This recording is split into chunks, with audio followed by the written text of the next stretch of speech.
Malo panin kipan siya Beidon na hangin ki Tuy luang sel male Hi chang dong hong ton pi Hong makai tong pa Muan tang le bil tak lang nahi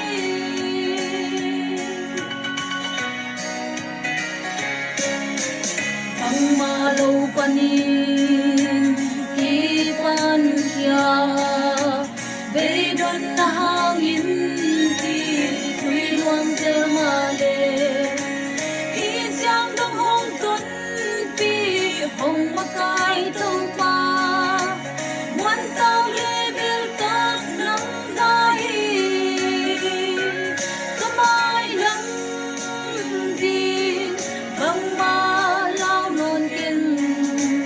Lấy tung a song se su ne Apole kia dingin tong pa Nilakha te song ko sabri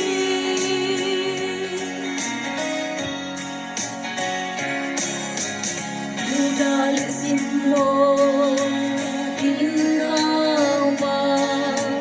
Kamsian na pumpi Bangin hong kimusong Tau pa ng kakyanga Nangong region na Nawalan na tonong tuwabi Kamay lang din Bang malaw non kin Lito nga song sesu ni Ako le kaya dingin tau pa Nilakha te song ako sabdi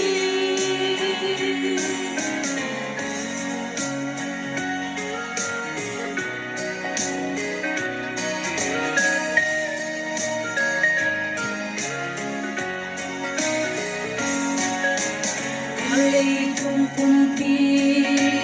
na Halloween Hang sa bintay natin Tuwang ngaylong ilit Tupadang inate Kapog tigay di Kapil siyang tatuang nasumpan Kamay lang di Bang malaw non kin Lito nga song sesu ni Ako le kaya dingin tau pa Nilakha te song ako sabdi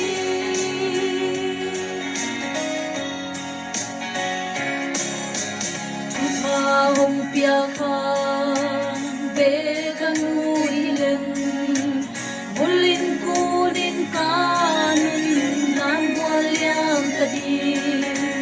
Hisong kakain ng Hong nahinto pa Hallelujah kalumdami Kamay lang din Bang malaw non kin Lito nga song sesu ni Ako le kaya dingin tau pa Nilakha te song ako sabdi